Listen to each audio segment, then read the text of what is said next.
tarde, estamos abrindo aqui mais um ponto de vista. Você sempre acompanhando a gente de segunda a sexta neste horário, 1h30 da tarde. E as participações importantes, as personalidades que têm sempre um conteúdo diferenciado e algo, claro, de importante a discutir, a debater, a colocar para você nas discussões que a gente tem aqui nesta mesa branca, né, no dia a dia do debate aqui do ponto de vista. Sempre 1h30 da tarde ao vivo e a nossa reprise às 8 da noite, né? Voltamos ao horário normal, horário habitual da reprise, não é? Crise política, situação complicada, o presidente Temer na balança, mas ainda não cai, e uma série de saídas aí colocadas para a possibilidade da vacância do cargo de presidência e presidente da República, né? Outras situações acontecendo aí, gravações de um monte de situações aí colocadas, jornalistas sendo grampeados em conversas com, por exemplo, né, o Reinaldo Azevedo, anti-PT roxo, né, doente, né, sendo grampeado aí numa conversa mais do que esquisita, estranha com Andréa Neves, a irmã presa do senador Aécio Neves, né? Ontem a declaração pública, o discurso público via redes sociais, aí, divulgado pela própria Globo, do senador, eu acho que ex-senador, né? Será ex-senador em breve, Aécio Neves, ex-candidato à presidência da República, se desculpando do indesculpável, enfim. Vamos falar sobre uma série de assuntos importantes, tentar clarear aí uma série de dúvidas que envolvem a República, já que a OAB protocola no Congresso nesta quarta-feira, não sei se já protocolou, mas o dia marcado é hoje, né? O pedido de impeachment, né? Mais um pedido de impeachment contra o presidente Michel Temer. O presidente da OAB Seccional Santos está aqui conosco, Luiz Fernando Rodrigues, para participar e colaborar em mais esta edição. Prazer recebê-lo, tudo bem, senhor? Grande satisfação de poder participar novamente do programa, com essa bancada qualificada aqui, com o Aldo, jornalista, com o Edgar também, Boturão, o Rogério Merrana, com o Santana, todos aqui para discutir temas de importância e relevância para o país. Sempre muito obrigado e obrigado ao Sistema Santa Cecília de Comunicação. Obrigado ao Luiz Fernando que está conosco, Aldo Neto lá na ponta, não é? Jornalista, companheiro, mais uma vez com a gente aqui. Tudo bem, Aldo? Tudo bem? Tudo bem, né? Tá com saúde, sei lá, né? Família vai bem, tudo certo. Né? Isso sim, mas nós estamos num país sem presidente, não dá para dizer que está tudo bem, né, doutor? Tem presidente. Mas boa tarde aos nossos telespectadores, aos companheiros de mesa, aos companheiros de produção. Ou boa noite, se você estiver vendo a reprise, senão o Marco vai brigar comigo aqui. E boa noite e boa tarde, dentro do que dá para dar, né? Porque do jeito que está o país, acho que bom está difícil. Rogério Merrana, advogado especialista na área eleitoral, né? No direito eleitoral, participa, colabora com a gente aqui também, né? E vai esclarecer, à medida do possível, claro, uma série de situações que estão aí confusas para todos nós. Tudo bem, Merrana? Prazer tê-lo aqui também. Tudo bom, Boturão? O prazer é meu. Primeiro presidente Luiz Fernando, Aldo, tudo bom? Todos os nossos telespectadores. É um prazer estar aqui. Vamos fazer esse debate dentro do possível. A questão é controversa e tumultuosa até para nós que lidamos com a área. Há sempre teorias novas surgindo de como se deve interpretar a Constituição. Daqui a pouco a gente vai falar um pouco disso, das possibilidades que podem vir aí numa eventual vacância. Interpretar a Constituição liga para o presidente, né? Ele é constitucionalista? Tem um livro de direito constitucional, deu aula de direito constitucional, mas já há quem... O pupilo dele está lá no STF, né? Já há quem... Alexandre de Moraes, também constitucionalista. Cidadão Santista. Né?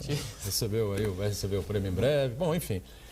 Marco Santana lá na ponta também, do outro lado, acompanhando aí sempre as redes sociais, a movimentação pelas redes sociais, a sua participação e as nossas transmissões também, não é, Santana? Tudo bem contigo, Tudo né? bem. O presidente que está no poder é um especialista, um constitucionalista, mas parece que vai ser um segundo presidente que vai dizer: esqueçam o que escrevi, né? Boa tarde especial você que nos acompanha na reprise. Na reprise não, ao vivo, né? Boa tarde ao vivo.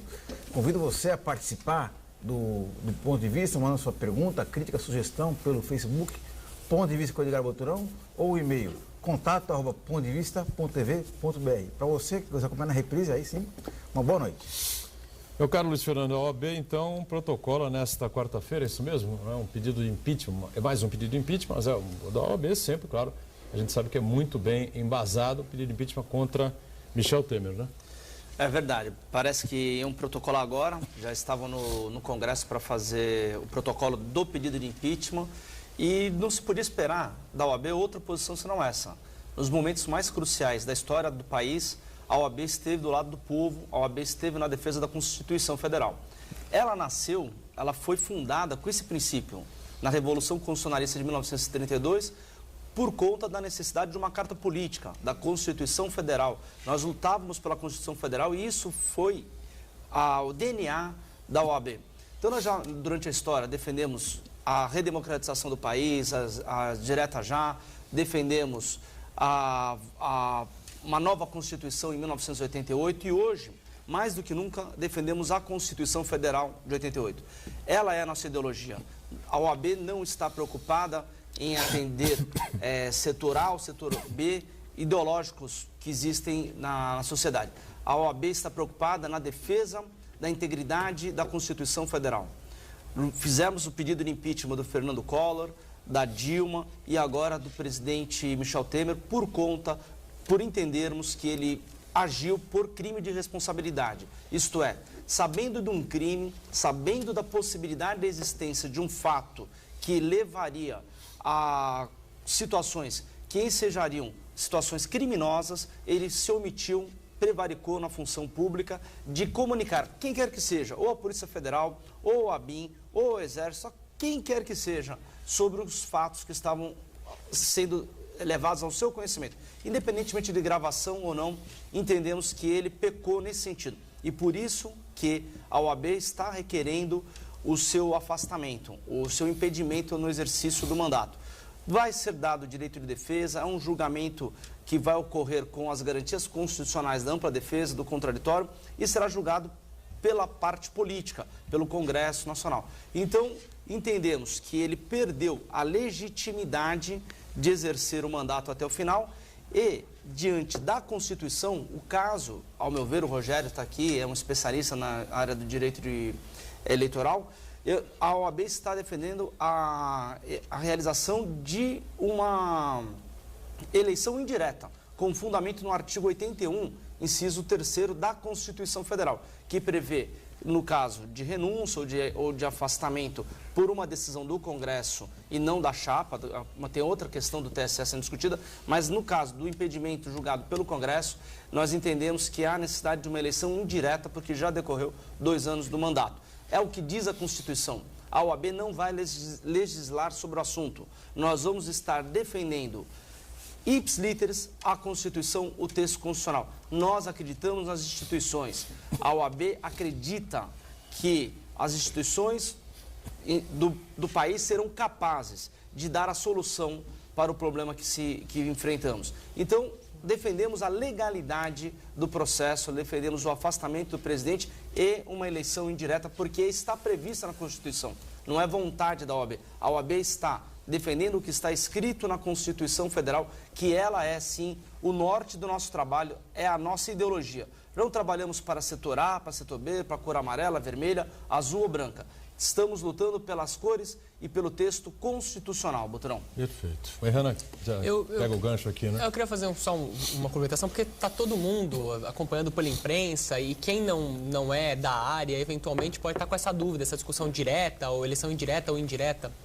O fato que a gente tem que constatar é que hoje, o que há no texto constitucional hoje, é que a vacância do cargo de presidente e vice, que seria o caso, né, porque o Temer é o presidente, mas sem um vice, porque ele já assumiu o lugar da então presidente, essa vacância, como estamos no segundo biênio do mandato, teríamos uma eleição indireta.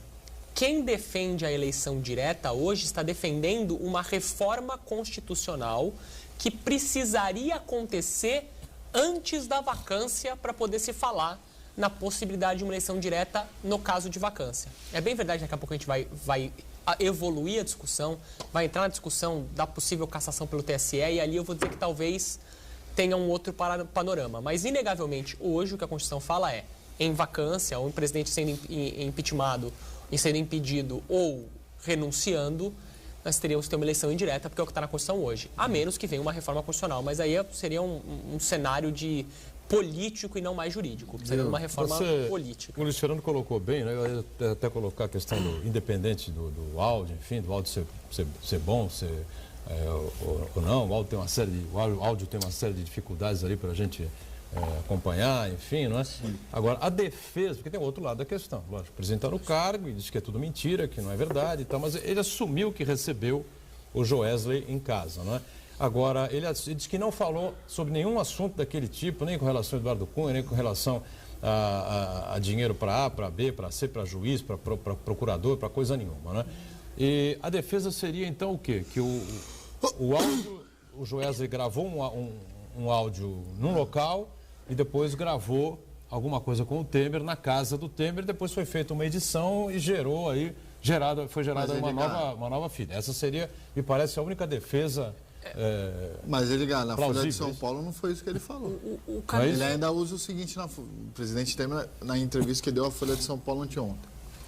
Não, eu realmente ouvi ele falando, eu escuto muita besteira, eu escuto muita gente e ele está assumindo que eu vi que o cara estava lá cometendo crime. Mas eu digo assim, a saída, me parece, jurídica, de defesa jurídica do presidente Temer, seria esse caminho, dizer que houve uma montagem. Mas, doutorão, o que tem que ficar bem claro é que a acusação não se baseia somente nessa gravação. Existem provas materiais que a OAB teve o acesso, ela pediu o acesso ao Supremo Tribunal Federal para fundamentar o impedimento, o impeachment. Então, existem malas de dinheiro, existe a conexão dos fatos, existem indícios veementes de autoria, de uma ação conjunta de poder para chegar a esse fim. Então, não estamos falando apenas de um áudio, estamos falando de uma série de atos praticados que levam a uma conclusão de que haveria ou uma omissão ou uma participação direta. A participação do assessor direto dele. E também a participação de deputados ligados à base. A indicação de uma pessoa para, entre aspas, tratar dos assuntos da JBS, sejam eles quais forem, mais o contexto, é o que me parece que motivou a OAB. E o que a gente tem que entender é que assim, o caminho que a defesa optou em fazer é um caminho de descredenciar o acusador, que não está necessariamente desfazendo a evidência que existe. Então, está descredenciando o acusador, está dizendo, olha, está faltando trecho, há uma modificação da gravação, mas não nega a ocorrência da conversa, não questiona o trecho da indicação do assessor e, portanto, não consegue atacar todo o resto de investigação que foi feito pelo Supremo Tribunal Federal e que ainda não está em público. Não é sigiloso, porque já foi levantado o sigilo, mas ainda não foi divulgado abertamente na imprensa. O Luiz foi muito feliz quando falou que ele prevaricou no cargo. Ele volta a falar da entrevista que ele deu à Folha de São Paulo. Ele assume lá uma outra prevaricação que, para quem conhece um pouco de política, acha, mas isso até é entendível. Até a página 2. Vale dizer que a Hillary Clinton hoje não é presidente dos Estados Unidos porque usava e-mail particular dela para tratar de coisa do governo. Ele confessou à Folha de São Paulo que tinha reuniões, inclusive no Palácio do Planalto, que não estavam na agenda dele oficial. É crime. Prevaricou no cargo. Não, eu concordei. No dia que isso veio a público, o Santana de lembrar também, eu disse que era batom na cueca, né? Eu falei que é batom na cueca, indefensável, o governo Temer acabou, enfim, né? Não errei então, né? Até o momento a gente não tem nenhum elemento que possa desqualificar isso. O batom está na cueca, por enquanto. Exatamente. Se ele conseguir tirar o batom na cueca, a gente muda o discurso aqui, né? Exatamente. É isso que eu estou dizendo. Ele tem que ter uma defesa. A defesa dele tem que ir por um caminho. E Edgar? O caminho seria esse das gravações terem sido editadas. O que eu estou mais indignado é o que aconteceu no Congresso ontem. O que? A confusão lá no Senado? Lá no Senado. Como é que aprova uma reforma trabalhista com um país sem presidente? Porque, me desculpe, o país está sem presidente. Não importa o que diz a lei. O que importa é o sentimento do povo. Se faz qualquer pesquisa hoje, o Temer representa quem? O relator Tasso Gereissati é que tocou a bola, o pé no acelerador lá. E está errado. É um absurdo a gente aceitar esse tipo de coisa com essa situação política do país. E diante dessa situação política, esse outro crime que foi feito no Senado Federal passa batido.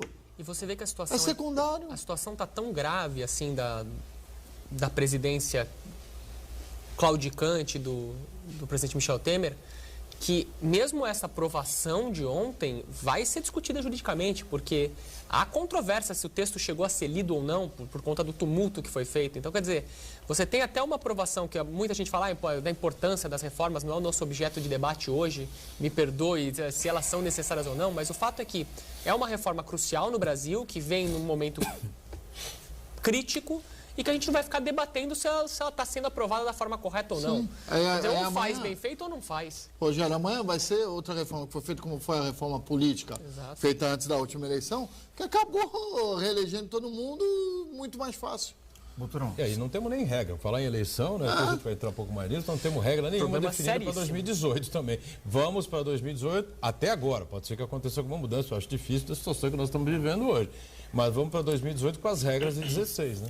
Butrão, você falou da defesa jurídica do presidente Michel Temer, mas o julgamento político ele já foi feito. Tanto é que as pessoas que realmente importam nesse momento, que são os deputados e senadores, eles já fizeram o julgamento político, o Michel Temer já foi condenado, e a grande questão agora, que explica por que Michel Temer ainda está no cargo, é que não conseguiram, primeiro, quem vai substituí-lo, e outra, a forma legal, assim, o verniz legal, como essa transferência de poder vai se dar. A gente vai falar mais para frente sobre se convoca eleições indiretas, se existe a possibilidade de convocar eleição direta, mas a grande questão é o seguinte, que os congressistas e as lideranças políticas, no modo geral, ainda não chegaram num consenso de quem vai liderar o país nesse mandato tampão até 2018. A gente ouve muitos comentários a respeito de um acordão envolvendo Lula, Fernando Henrique Cardoso, desenterraram José Sarney, integrantes do Supremo.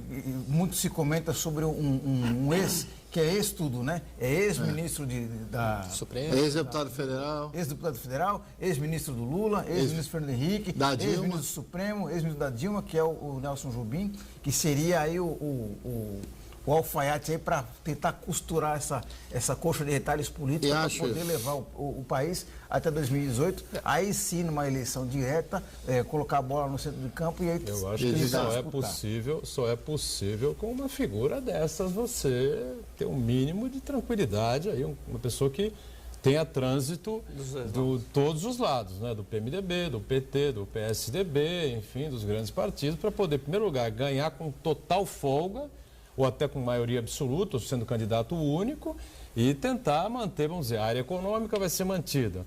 Os ministros que estão aí melados aí pela Operação Lava Jato, todos entregam os cargos ou ele tira todo mundo fora. Agora, em cima dessa questão aí do julgamento político do Temer, eu vou fazer a pergunta aqui, a mesma que fiz na época do programa anterior, quando a Dilma estava na linha de tiro. Quantos deputados e senadores têm moral para julgar alguém? A Dilma, na época, o Congresso é o mesmo, né? O Congresso é o mesmo, que tirou a Dilma e agora, como diz o Santana, diz com razão, a informação é correta, né? E já enterraram o Michel Temer, então a busca de um nome pode ser o Nelson Jobim, né? Porque nós tínhamos no impeachment da Dilma o Cunha que levou a ferro e fogo o procedimento na Câmara. Não me parece que vai ser a mesma postura do Rodrigo Cunha, do presidente. Rodrigo Maia. Que vai ser a mesma postura dele. Então, eu acho que ele, não sei se ele vai dar o mesmo enfoque, se o julgamento no Congresso vai ter o mesmo enfoque, a mesma agilidade, a mesma presteza que teve contra a Dilma. Mas é uma questão já de organização da casa, não tem o perfil, né? Não tem o perfil do Cunha, mas também, por outro lado, a Dilma tinha o PT, né? O PCdoB, enfim, uma torcida enorme. Fez um barulho danado, seguraram a Dilma no cargo durante muito tempo. Ela morreu até o final. Sabe o que me assusta um pouco? Me assusta um pouco quando a gente vai ver um filme, aí começa os trailers e você vê assim, do mesmo diretor de não sei o quê. E você fala, pô, eu gostei do filme, então esse deve ser bom. E a gente está falando com um congresso, do mesmo congresso de Severino Cavalcante. Então a gente está falando numa possível eleição indireta de um congresso que elegeu o presidente da Câmara dos Deputados, Severino Cavalcante. Numa articulação de baixo clero, que ninguém esperava e veio. E isso não é impossível. E, Edgar, até aproveitar a presença do Luiz e explicar para o público telespectador que esse processo de impeachment da OAB não é uma decisão exclusiva que o Cláudio Lamancha, presidente da OAB Federal, resolveu que tem que fazer o impeachment do Temer. E tem um rito também dentro da OAB. O Luiz pode me corrigir. Teve todas as seccionais estaduais que fizeram reunião dos conselhos para tomar uma posição. Essa posição depois foi discutida com os conselheiros federais e o colégio de líderes, que é os presidentes seccionais, colocado em votação, aprovado lá e depois foi feito o processo. E veja, foi feito todo esse trâmite em rápido, em uma semana. Quando se tem lei, se tem rito e tem o que seguir, se faz. Agora nós temos hoje um presidente no país que está lá por estar, porque legalmente, entre aspas, não tem outra saída, e a gente não sabe o que faz. Enquanto isso, no Congresso aprovam tudo o que querem.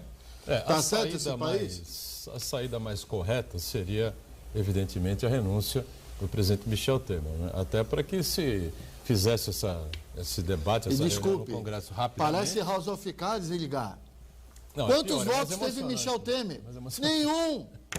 É presidente do país sem ter voto. O PMDB teve lá a sua, mas se for sua indireto, participação, né? Na vitória da Dilma e tal, né? Eu não diria 100 votos, porque, claro, o vice tem uma certa influência. Mas é chapa. Vamos dizer 10%, vai. É 10% chapa. pelo menos. Você conhece alguém que votou no candidato a qualquer coisa por causa do vice? Eu não conheço. Às vezes, em determinadas regiões do país, o PMDB é muito mais forte que até o próprio PT, né? E o PMDB é o partido mais forte do Brasil. Nós temos até um comentarista aqui agora, o Rafael, né, o Santana, que tem um mestrado e um doutorado em PMDB. Veja lá a importância que tem esse partido. Bom, vamos saber o seguinte, como é que fica a sequência, afinal, o que é pior, o que é melhor, o que é mais rápido, o que atrapalha menos, não é? Essa tentativa de recuperação econômica, que é o que realmente importa para todo mundo. Em um instante a gente retoma aqui ponto de vista. Já, já.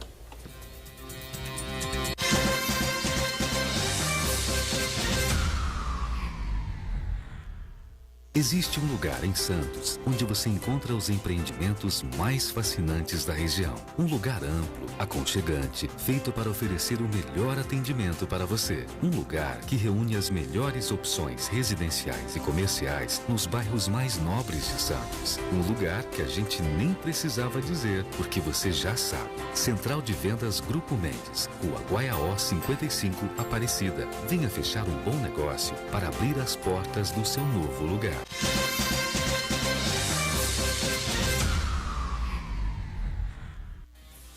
Muito bem, voltamos, sequência aqui do nosso ponto de vista com o presidente da OAB, a seccional aqui de Santos, Luiz Fernando Rodrigues, com o Aldo lá na ponta, aqui o nosso Rogério Merrana, advogado especialista em direito eleitoral, e o Marcos Santana acompanhando as nossas participações aí pelas redes sociais, né? Bom, Merrana, e aí, o homem deve renunciar? Seria o melhor caminho, né? Me parece que em termos de país, na hora que chegar um consenso, falar, nós estamos discutindo aqui como é que vai buscar o Sarney, né? Tiraram o Sarney do formol, né? Ou ele está no formol ainda, sei lá, levaram. Eu acho, em opinião pessoal, né? Não sei que pessoal. Eu acho que a presença do Sarney é justamente para dar notícia ruim para o Temer, né? Chegaram a uma conclusão, a um nome que provavelmente pode ser o Nelson Jobim, e aí o Sarney vai chegar ao Temer e falar, olha, chegamos ao nome, eu posso estar equivocado, e agora você renuncia daqui a 3 dias. Tem algum ex-presidente do país, antes Sarney, da época da ditadura viva ainda, algum general? Não, né? Hã? Não temos mais nenhum general presidente vivo. Ele é o presidente mais antigo do país.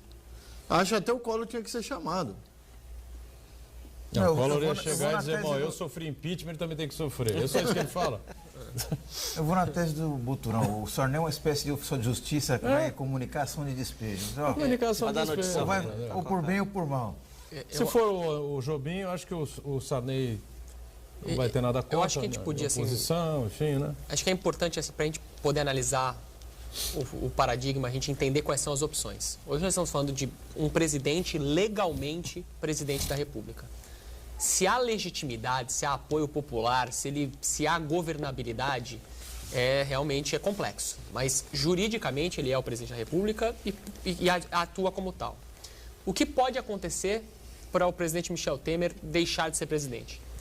A primeira opção seria o falecimento dele, né? Se ele vier a morrer, ele não vai mais presidente. Só para deixar claro, você não está sugerindo pelo amor nada. de Deus, não, de forma alguma. É um fato. Então, é a única maneira de alguém deixar de ser presidente. A segunda, renunciando. Por vontade própria, ele abre mão da presidência. Já deu sinais de que não deve renunciar. A terceira é o impedimento, que é o julgamento do presidente que é feito pelo Congresso Nacional. A OAB já abriu um processo de impedimento, há outros processos de impedimento, mas tem que tramitar no Congresso Nacional, leva um tempo. O último impeachment que nós vimos no Brasil, que foi o da Dilma, foi bem tumultuoso, levou bastante tempo, judiou da nação. E a quarta opção é a declaração pela Justiça de alguma irregularidade na eleição que elegeu o presidente. E há essa discussão tramitando no Tribunal Superior Eleitoral, porque o Temer fez parte da mesma chapa que a Dilma. À época, o PSDB ingressou com uma ação alegando uma série de abusos econômicos na campanha. Aliás, o PSDB presidido pelo Aécio Neves. Exato. Que também foi pego no mesmo processo. Exato. E aí, esse processo está para ser julgado e a tendência pela jurisprudência que hoje nós temos do tribunal é uma tendência de... Parece que há materialidade suficiente do abuso e seria caçar a chapa como um todo. E nesse caso, Michel Temer também seria caçado junto porque ele é o vice. Se construiu um raciocínio de tentar separar as chapas, isso ganhou força pela estabilidade política, não pela questão jurídica. A estabilidade política começou a influir na possibilidade de decisão dos ministros, pelo menos é o que se noticia, e essa estabilidade política esvaeceu. Então, esse julgamento que começa na próxima terça-feira, dia 6, no TSE, tem uma tendência grande de resultar na cassação da chapa. É verdade que cabe recurso, é verdade que depois do recurso cabe efeito suspensivo, ele pode continuar presidente. Mas são esses 4 mecanismos. E o que há de diferente neles? O problema é que a Constituição Federal diz, se você tem a vacância do cargo de presidente, o cargo está vago, nos últimos 2 anos do mandato, essa eleição é indireta. Porém, o Código Eleitoral, a legislação eleitoral, diz que quando um chefe de executivo é cassado, você tem uma eleição direta, a menos que estejamos em 6 meses, nos últimos 6 meses do mandato. Então, se aplicar o Código Eleitoral, nós teríamos uma eleição direta. Se aplicar a Constituição, nós teríamos uma eleição indireta. E aí você então, poderia dizer... A única chance de eleição direta é a chapa sem impugnada. E aí você poderia dizer, por obviedade, a Constituição é mais forte do que a legislação eleitoral. O problema é que o que se discute hoje não é a força de uma lei contra a outra, é a especificidade de uma lei contra a outra. O que a Constituição disse com a palavra vacância? Ela previu junto nisso a cassação, porque cassação é um vício eleitoral. Então é essa discussão que, se ocorrer a cassação no TSE, o Supremo Tribunal Federal vai ter que enfrentar. Qual é a natureza desse tipo de vacância para se aplicar a regra do Código Eleitoral, eleição direta, ou a regra da Constituição, eleição indireta. Então, só para lembrar a frase sua, Marco, às vezes, não é esqueça o que eu escrevi, é leio de maneira diferente.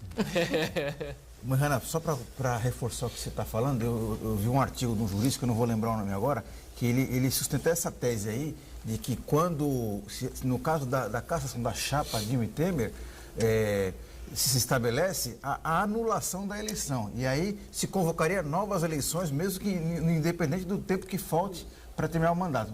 Que faltasse 3 meses para o Michel Temer terminar o mandato. Se a chapa for cassada, a eleição de 2014 seria anulada, aí sim convocaria novas eleições diretas. Exato. O raciocínio é exatamente esse. É a possibilidade de a gente interpretar a cassação da chapa como um vício da eleição que obrigaria a realização de uma nova eleição. E aí, se tem que realizar uma nova eleição, tem que ser nas regras do Código Eleitoral, que diz que essa nova eleição tem que ser direta. Ou se, quando a Constituição falou em vacância, ela previu todas as possibilidades de cargo vago, inclusive a cassação. E aí quem tem que tomar essa decisão é o STF, porque a gente nunca viu isso na nossa vida. Explica uma coisa do que... É por isso que o bom senso diria ao presidente eleitoral que renunciasse. Vamos supor, o TSE cassou a chapa. Tem que convocar uma eleição direta. Não, cabe recurso ao presidente. Supondo que casse... Vamos supor, acabou os recursos. Perfeito. Ele caiu com a cassação da chapa. Esse é um dos problemas, não é? Pode ser uma coisa demorada. Qual é o rito eleitoral? Vai ter tempo de campanha, mandato só até o final desse mandato? A gente tem um problema muito sério. Se a gente está falando de uma eleição direta, aplica-se a Lei 9.504, legislação eleitoral como qualquer eleição. Período um pouco mais curto, mas como qualquer eleição. Até o final, 31 de dezembro de 18. Exatamente, mandato tampão. A grande questão está se a gente vai falando de uma eleição indireta. Porque a Constituição diz que a eleição indireta tem que ser regulamentada por lei. E essa lei nunca foi criada. Então a gente não tem regra sobre quem pode se candidatar, qual é o prazo que tem que estar afastado de cargo público ou não. A Constituição é de quando? É só de 88. Mais de 30 anos? Quase, 29. Quantos congressos nacionais passaram nesse período? Ninguém regulamentou? Não quero defender o Congresso Nacional, mas quem ia imaginar uma situação dessa? Tem uma série de leis também que não foram regulamentadas. Está lá um artigo na Constituição, mas ela não teve a tal da lei complementar, não foi feita. Até hoje, há cerca de 2, 3 anos regulamentaram a divisão de quem pagou o que na saúde. Eu não lembro qual era. Aldo, até hoje a gente não tem a lei que regulamenta o direito de greve no serviço público. Se usa a lei do serviço privado, que não é o mais correto. São as verdades do nosso sistema político. A gente também não pode ficar aqui sendo quixotesco lutando contra. Esse é o cenário. Então... eu tenho a impressão que nada disso vai ser necessário. Né? Tenho a impressão que as raposas maiores da política estão reunidas, lá, discutindo, debatendo. O Sarney está nessa, já disse aqui, para levar a notícia lá do enterro ao presidente Temer, dizer que não tem mais jeito, tem saída. O Temer está, evidentemente, negociando uma série de possibilidades, de garantias, enfim, especialmente não ser preso. Eu não sei como é que vai ser feito isso, né? Claro que está negociando. E vão bater o martelo, vão convencer, não sei, vão convencer o Sérgio Moro, eu acho quase impossível, né? O que me parece, Boturão, é que analisando esse cenário, por isso que eu fiz questão de passar esse cenário, analisando esse cenário, o político olha para isso e tem outras preocupações.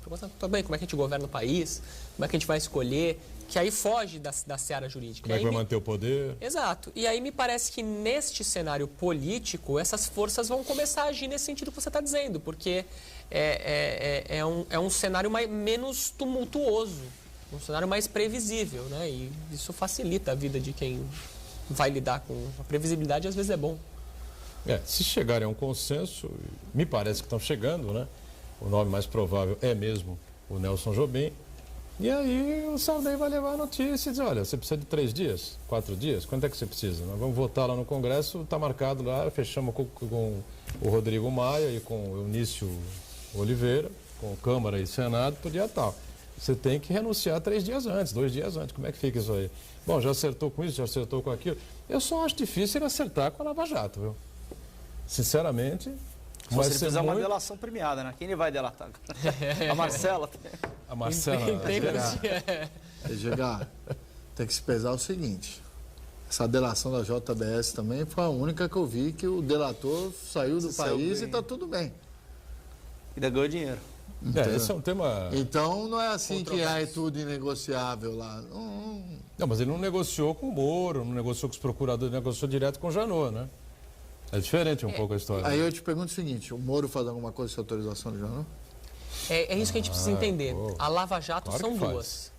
A Lava Jato são duas. A Lava Jato tramita no no Supremo Tribunal Federal para quem tem foro privilegiado de uma forma, com um procurador e com um ministro relator, e tramita em Curitiba com a Força Tarefa e com o Moro de outra forma. Até algumas decisões. Anda, outra não anda. Até algumas decisões conflituosas. Então, isso é importante decidir, porque quando o Edgar levanta a questão do, olha, tem que combinar com o pessoal do Lava Jato, obviamente ele está querendo dizer com o pessoal de Curitiba. Porque com a renúncia, o presidente Michel Temer perde o foro privilegiado. Lógico. Então, ele passaria a ser investigado em Curitiba. Então, é essa preocupação que deve estar na mesa lá para eles, imagino eu. E a tendência seria o Michel Temer ter o mesmo tratamento, guardar as devidas proporções, que o Eduardo Cunha teve. Que o Eduardo Cunha, ele estava numa situação muito complicada ali, e o Supremo passando um pano ali na situação dele, até que ele não conseguiu se segurar no cargo, perdeu o foro privilegiado e imediatamente ele foi preso pelo juiz Sérgio Moro. E Santana, como nação é o que a gente espera. Claro. Que seja tratamento igual para todos. Tem uma denúncia também de prevaricação contra a ex-presidente Dilma, né? É que ali não tem o batom na calcinha, né? Ou no sutiã, né? Como tem o batom na cueca do Michel Temer, né? Batom não, tem a marca lá. Não pode ser batom hoje em dia. Não pode ser batom. Pode escolher qualquer, pode ser. Exatamente. Bom, não tem a marca lá, o registro contundente, né, como tem com Michel Temer, que é uma gravação. Mas o Marcelo Odebrecht disse claramente que a presidente Dilma e a ex-presidente da Petrobras, Graça Foster, tentaram acabar com o esquema de distribuição de dinheiro para os partidos políticos, PP e PMDB, até que o Odebrecht disse, olha, calma, quem mais leva é o PT. Como o PT? O PT leva também? Claro que leva. O PT leva X, os outros levam menos X e menos Xzinho. Entendeu? Mas o PT, aí as duas, então houve aí também. Agora não há prova, Dilma desmente e tal. A gente precisa ter em mente que há uma diferença significativa no decorrer da delação feita pela JBS e feita pela Odebrecht. Óbvio que o início da delação feita pela JBS, essa gravação, é muito controversa, mas no decorrer da delação, a Polícia Federal, junto com a Procuradoria, fez aquela operação monitorada, ela tem um nome que agora me falhou, que ela faz várias atitudes, várias ações para pegar os crimes ocorrendo em flagrante. Então, essa produção de provas é mais consubstanciada dessa forma.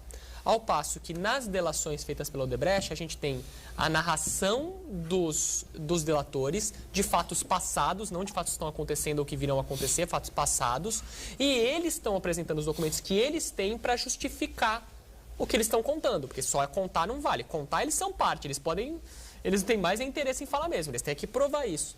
Então, a força da prova é que está em jogo. Você tem provas feitas pelo Odebrecht, que são importantíssimas, me parecem que em sua maioria suficientes para comprovar, mas você tem uma prova que foi produzida com autorização judicial.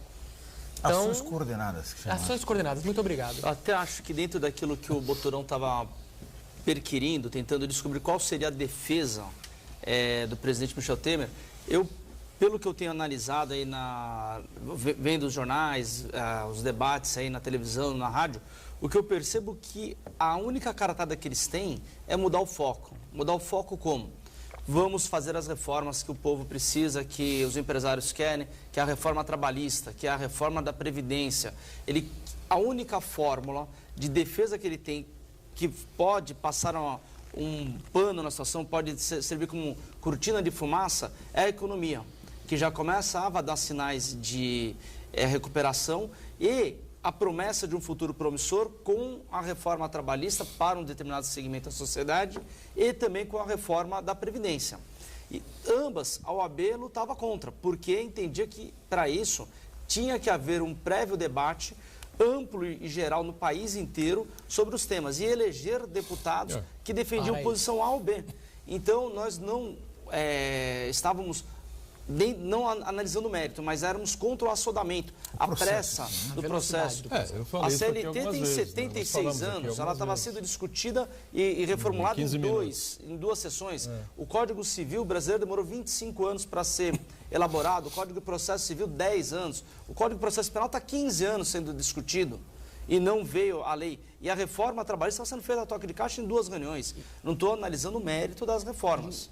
Mas a fórmula como foi feita, sem a discussão prévia com a sociedade, sem que os deputados, governadores e presidentes da República debatessem isso nos seus projetos de governo para legitimar essa discussão dentro do Congresso. Então, eu penso que ontem foi a estratégia, e aí nós vamos analisar se foi bem sucedido ou não, da votação pelo governo das reformas. Ele tentou pôr, o Tasso Gereissati foi à força lá e a oposição percebeu o jogo. Percebeu que se passasse ali imune, sem ela resistir, praticamente estava selado a condução do país pelo Michel Temer até o final do mandato. Mas, por tudo que aconteceu, ainda estamos no suspense. Eu acredito que a tese de defesa dele não vai ser jurídica, vai ser política. O julgamento também não é jurídico, é político. Então, a sacada deles vai ser essa, a meu ver. Eles vão tentar levar a discussão para o plano das reformas, que é a única solução plausível, é a solução política, não jurídica. As provas que existem no inquérito, que existem no procedimento do impeachment, são irrefutáveis. Leva à conclusão da prevaricação, leva à conclusão do crime de responsabilidade. Mas, entre isso, que é ruim, e a questão política, que pode ser a solução do país, a melhora econômica, a melhoria nos empregos, melhoria da Previdência Social, tentativa, né? Essa vai ser a tentativa dele. A OAB já identificou isso, ela já está lutando, inclusive, assim como o Aldo falou, com a discussão prévia. Eles querem fazer a reforma, a toque de caixa, para salvar um governo sem credibilidade, que já perdeu, caiu em descrédito. Sem dúvida, então, a OAB já vem lutando também contra isso, para que as reformas não sejam discutidas sem um prévio e amplo debate com todos os segmentos da sociedade, com todas as forças vivas da sociedade, Talvez por um até Congresso... com o Gereissati tentando se cacifar, né? Exato, por Com um apoio do Congresso que PMDB, tenha discutido antes essa situação com a população e tenha sido eleito defendendo as ideias que ele sustentou antes das eleições. Aí nós temos uma formação de um Congresso que já passou pelo crivo da população e que já, de antemão, já sabemos em que eles iam votar, a que ponto que eles iam estar defendendo na reforma ou não. Mas isso não aconteceu, Boturão. Abreviaram essa discussão e estão acabando com uma lei de 76 anos a toque de caixa. Direitos sociais ainda sendo tinha jogados essa PEC no aqui, lixo. essa PEC aqui, que nós discutimos aqui algumas vezes, de 2003, do então deputado Marcelo Castro, esse mesmo que foi ministro da Saúde, veio aqui na inauguração da UPA, prometeu aí ao prefeito que ia ajudar, ia ter dinheiro, verba, até hoje não caiu uma moeda, né? Mas quantos ministros? No Ministério da Saúde. E essa é a PEC para a unificação das eleições, né? E provavelmente a tentativa do presidente da Câmara seria pautar essa PEC, aprovar essa PEC e fazer com que o atual presidente da República, Michel Temer, governasse o país até 2020. E o atual Congresso também iria até 2020. Eu acho que tá morto. É um fanfarrão ele, né? É um fanfarrão. Reduziu o mandato, ninguém pensa, né? Olha, nós estamos... A população está insatisfeita com todos os políticos. Não, na verdade alguém ia ter que abrir mão de alguma coisa ou alguém ia ter que ser beneficiado em alguma coisa para que isso acontecesse. Mas eu estava assistindo, eu vou essa semana, o Arena Sport TV, que é um programa de futebol, e estavam discutindo política no programa de futebol. Estava aquele jornalista argentino, Ariel Palacios. E ele falou algumas coisas interessantes, dizendo como a democracia no país, no Brasil, é atrasada. O panelaço, que é a novidade aí. Isso aconteceu na Venezuela há 20 anos. Quantos presidentes a Argentina teve nos últimos 20 anos e quantos presidentes o Brasil teve? Vários. Ou seja, essas confusões, que são naturais do processo, estão acontecendo muito antes nos países vizinhos do que aqui. Mas aí que está a Venezuela, o governo é em Caracas. 3 presidentes em um ano só, a Argentina. O governo da Venezuela é em Caracas, capital da Venezuela, mas é uma cidade, não foi uma cidade criada e inventada para ser o governo brasileiro. Não é? O governo brasileiro é uma ilha. Brasília é uma ilha da fantasia, afastada de tudo e de todos. Buenos Aires é uma cidade normal, capital federal. Você vai em Montevideo a mesma coisa, você vai em Santiago do Chile a mesma coisa, você vai a Madrid a mesma coisa, você vai a Lisboa a mesma coisa, Paris a mesma coisa, Londres e por aí vai. Não precisa ir longe. Washington, que é uma cidade planejada, fica 1 hora de Nova York. É 1 hora de Nova York, de carro. Daqui ali você está em Washington. Vamos para o intervalo rapidamente, voltamos já com outros assuntos importantes ainda sobre essa questão nacional. Toma conta de tudo, né? Voltamos já.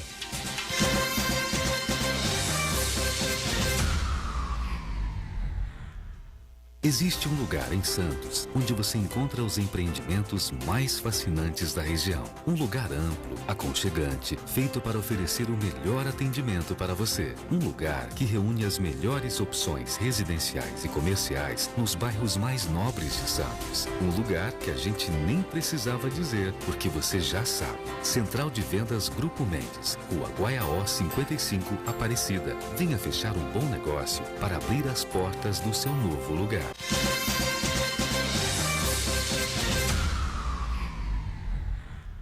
Sequência aqui do Ponto de Vista, não é? A gente conversando sobre a sucessão presidencial, se é que ela vai acontecer de fato, não é? O presidente Michel Temer, embora... Não, a sucessão vai acontecer. Em 18, né? Bom, a gente já não sabe mais nada. Não sabe o que a gente não tem é presidente. 15 minutos. Eu tenho dito diariamente aqui, hoje eu esqueci na abertura, não é, Santana? Mas tenho dito diariamente aqui, ó, você que está à noite... Tem outras informações ao longo do dia, durante o período da tarde, até às 8 horas, quando começa a Temer não ser presidente. Tudo a gente está falando aqui, de repente acabou, já foi resolvida a questão, enfim, e o Michel Temer já deixou o cargo, né? Agora, o Aldo lembrou aqui no outro bloco, e é verdade, né? Essa delação do Joesley Batista, né? Os irmãos lá, Joesley e Wesley, né? Fizeram a delação, entregaram o Aécio Neves, entregaram o presidente Temer, enfim, 1.029, se não me engano, né? 1.029 políticos receberam dinheiro em 2014 para as eleições gerais. Eu não vi nada caixa demais. 2 para todo lado, as malas correndo pelo Brasil inteiro, enfim. Não vi mesmo.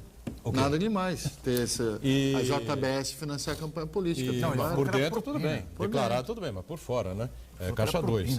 Mas até propina, jornais aqui da região botaram vários políticos que comprovaram que foi por Me dentro. permita Não, fazer alguns por dentro, outros por fora, alguns Mas meio me a meio, permita enfim, fazer né? uma Agora, o que eu queria consideração. colocar para vocês discutirem na sequência é basicamente o seguinte: e aí? Os caras fizeram a delação, né? Compraram R$1 bilhão em dólares, né? Venderam as ações que eles sabiam que estavam podres, Iam né? cair, Porque né? iam desabar com as delações, foram embora para os Estados Unidos e, se quiserem, voltam, né? Se quiserem, mandar falou tudo. Mandaram buscar o iate, não é? Mandaram buscar o iate. Iate para levar para Miami. Se quiserem, vêm pessoalmente, porque não há nada contra eles aqui, não é prisão decretada nem coisa nenhuma. Pô, muito estranho isso, hein? Não. Parece filme, né? Na verdade, assim, Acho que House of Cards Na não é coisa verdade, de criança na verdade aqui no Brasil. a internet explorou muito bem isso aí. Parece aquela novela da Rede Globo, Vale Tudo, que é a que o última Reginaldo cena. Faria dá uma Reginaldo banana Faria dá uma pro banana pessoal. para todo mundo. Pra todo todos mundo. nós, né? O Luiz lembra de novo o House of Cards que eu falei na outra. A melhor cena que aconteceu foi no Twitter do programa que os caras falaram. tá difícil Que competir. tá difícil competir. Mas, Boturão, me parece que a gente já estava subindo a ladeira e talvez a delação da JBS seja só o topo do morro. Mas a gente já estava nesse caminho. Se você for parar para analisar, não tão abertamente, porque senão nós estamos falando em imunidade, que foi o que aconteceu com a JBS. Então, basicamente isso. Tá aqui, entreguei, ó, achei quem vocês queriam, tô livre. Agora, mesmo nas outras delações, quer dizer, quantos delatores estão na cadeia? A maioria está em prisão domiciliar, em mansão. A quantidade de dinheiro que devolveu não Até é a tão secretária alta. do mensalão foi para casa. O que a gente precisa, e a OAB já disse isso, a OAB foi muito clara, no mesmo procedimento que anunciou o impeachment, a gente precisa fazer uma revisão da legislação sobre delação premiada no Brasil. Esse tem uma prêmio não pode ser situação tão grande. Que a OAB também está pedindo a investigação, foi com relação à doação dos valores para a JBS. Por quê? Foram 8 bilhões de reais doados para a JBS, que de antemão se sabia que ia ser investido fora do país.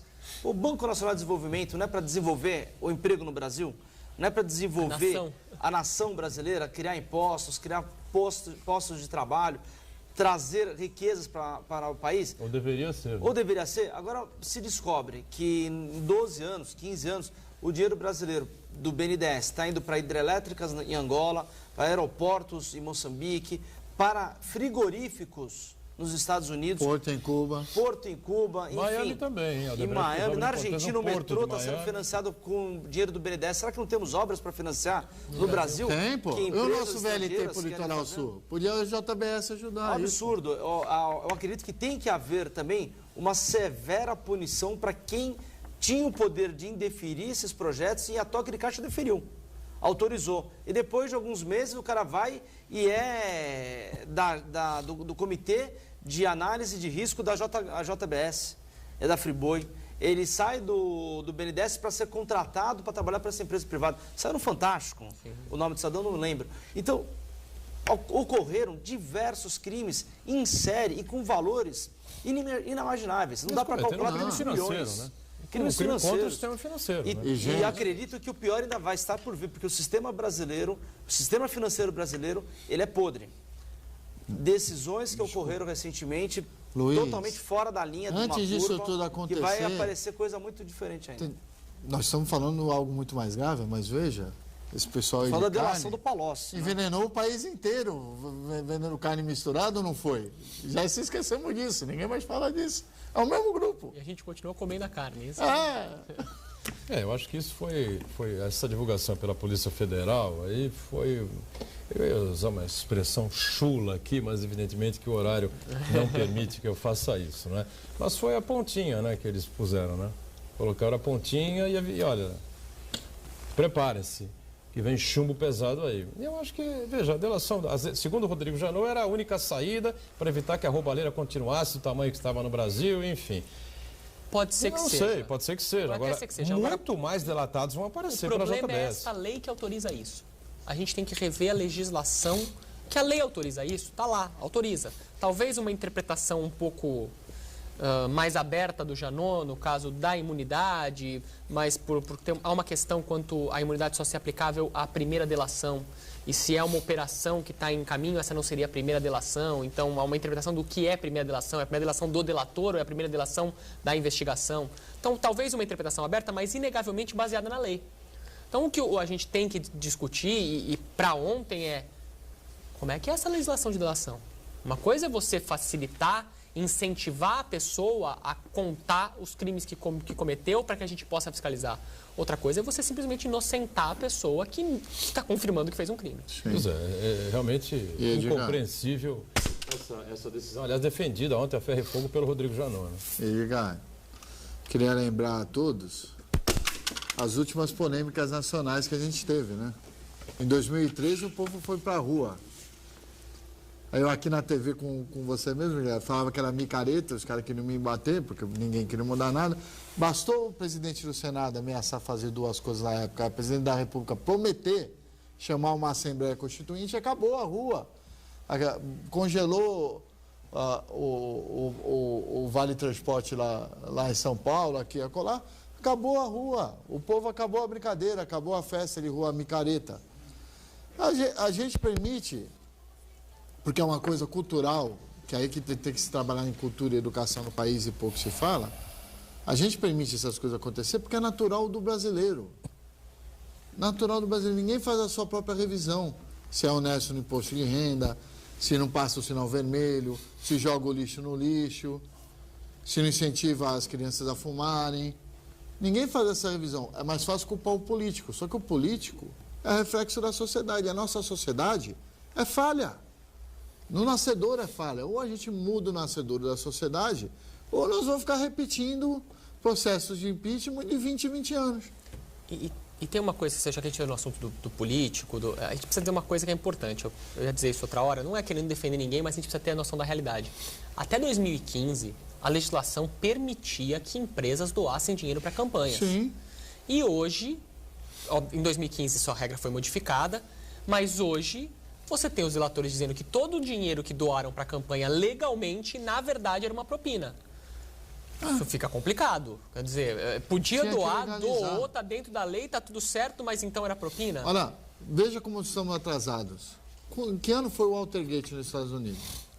1970. 5 anos depois, estourou, eu assistindo o Netflix, já que está na moda, um documentário sobre o marqueteiro do Trump lá. Eu não me recordo o nome dele, que é um cara que estava envolvido no Watergate.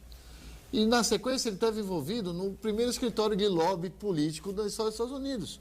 E hoje isso é natural lá, está regulamentado. Está regulamentado. Por que a empresa não pode doar para a campanha? Se ela tem interesse, o Rogério é o meu candidato a deputado, o Rogério vai defender meu interesse, e se a população acha que o meu interesse tem que estar representado ele, o Rogério... Se está claro, limpo, mostrado que eu doei X para o Rogério, ele gastou em campanha e ele vai me defender lá, dane-se. Ah, mas eu pago para o Luiz Fernando ser meu lobista lá em Brasília para acompanhar. Mas recebe por dentro? Recebe, tá? Está recolhendo imposto? Gente, o que não pode é ser por debaixo dos panos. Não pode ser propina. Propina do Brasil. Por debaixo dos panos é que não pode. Uma vez por aí também cortar, não pode nada, é querer chamar gente com visão de cego. E o senador Aécio Neves? Já é ex-senador? Vai ser preso? Não vai ser preso? Ontem a própria Globo divulgou no Jornal Nacional o vídeo que ele postou nas redes sociais. Olha, lamentável, patético esse vídeo, dizendo que 2 milhões de reais era um apartamento oferecido pela irmã dele, que ele se arrepende de ter apresentado ao bandido corrupto do Joesley, enfim, né? Porque ele ia dar 2 milhões pelo apartamento, era esse o valor que ele precisava, então para adiantar, ela ia pegar o dinheiro, porque isso prova que ele não fez dinheiro na política, porque ele não tinha 2 milhões para pagar para os advogados que o iam defender, enfim, olha, ele está... A família é empolvorosa. A família está empolvorosa. A irmã dele já o denunciou propriamente dito, não, mas o atacou, não é? Dizendo que, olha, eu era um instrumento, ele é que fazia tudo, tá certo?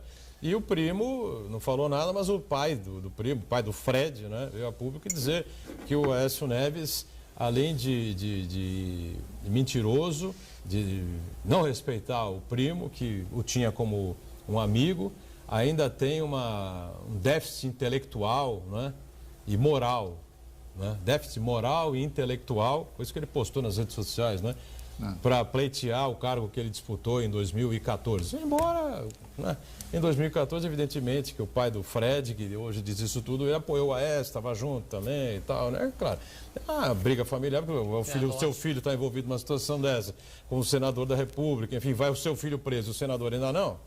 Vai prender o homem ou não vai? Como é que fica? Tem que estar a prisão dele porque ele tem todo um mecanismo de atrapalhar a Agora, com o investigação. Delcídio, não precisou dessa situação toda. Como senador, ele foi preso, né? Não foi? A diferença ali uma diferença. é que o Delcídio foi preso em flagrante na operação, teria sido, pelo menos que eu não me lembro, minha memória, mas se eu não me engano foi isso. Mas o Rodrigo Janot alega que houve o flagrante do Então, do só que o Aécio, Aécio não foi preso em flagrante porque eles optaram por não dar a prisão em flagrante para poder conseguir... Só uma observação. Na verdade, esse episódio aí, de que o Aécio não foi para cadeia, quando o Eduardo Cunha também não foi para cadeia naquela ocasião, quando ele era presidente da Câmara, isso aí demonstra mais uma vez a politização do Poder Judiciário brasileiro, que os ministros, os juízes, até os juízes de primeira instância, eles interpretam as leis de acordo com o humor do dia, de acordo com a conveniência, de acordo com o cenário político brasileiro, e até se ele brigou com a namorada no dia ou não, isso aí interfere na decisão política. É uma coisa a lamentar no sistema judiciário brasileiro. Eu faço minhas as palavras, eu não vou me lembrar agora exatamente do nome do comentarista de economia do Jornal da Noite, Jornal das 10, né, da Globo News. Não é o Sardenberg, fica em São Paulo, é o que fica em Brasília, está sempre com Cristina Lobo e João Borges, bem lembrado, João Borges, com Cristina Lobo, com Camarote em Brasília, enfim, quando ele fez uma avaliação da questão econômica, desse tumulto todo envolvendo o presidente Temer, enfim, ele encerrou o comentário dele na segunda-feira dizendo o seguinte: bom, está provado que na eleição de 14 o Brasil não tinha chance mesmo, né? Porque de um lado Dilma, o Cunha Temer e do outro lado o Aécio Neves, pelo menos no segundo turno. Quem votou na Marina, pelo menos pode dizer para os outros que tem um caminho aí. O Eduardo, né? Jorge do PV. Uma resposta. O Eduardo Jorge do PV disse assim, não política, tanto que a JHS, ela deu dinheiro para Dilma e pro Aécio. Só que ela analisava o risco. Olha, os empreiteiros também. E os critérios. Né? Para uma que está na frente, vou dar 70 milhões. E para outra, vou dar 30 milhões. Vai que, né? Ele ganha. Mas eles davam dinheiro. Todos os políticos sabiam disso. Então, todos estão envolvidos nessa situação. No segundo turno, eu duvido que tenha sido essa divisão. E até dá para que o Aldo falou, de repente vê uma lei que estão tentando fazer, né, doutor Rogério? Que faz direito eleitoral para regularizar essa situação do Caixa 2. Daí fulmina com o Lava Jato. Com metade das ações contra políticos. Que é uma das gravações que o Aécio Neves foi pego. É a discussão sobre a possibilidade de aprovar uma lei para descriminalizar o Caixa 2. Para dizer que é um crimezinho, que seria uma... Absolutamente nada, né? Estamos encerrando aqui em cima da hora o nosso ponto de vista. Obrigado aqui ao Luiz Fernando, presidente da OAB Seccional Santos, mais uma vez pela colaboração. Valeu, viu, Luiz Fernando? Até uma outra. Eu que agradeço o convite, estou sempre à disposição sua e do programa para vir discutir esses temas aí polêmicos da sociedade. Obrigado ao Aldo, que é do nosso time de comentaristas. Obrigado ao Merrana também. Importante advogado, especialista em direito eleitoral. Valeu. Muito obrigado, doutor. É sempre um prazer estar aqui, ainda mais quando um tema que a gente gosta tanto e tão importante para toda a população. E o Santana diariamente conosco e a gente com você, né? De segunda a sexta, 1h30 da tarde ao vivo, ponto de vista, reprise às 8 da noite. Obrigado. Tchau.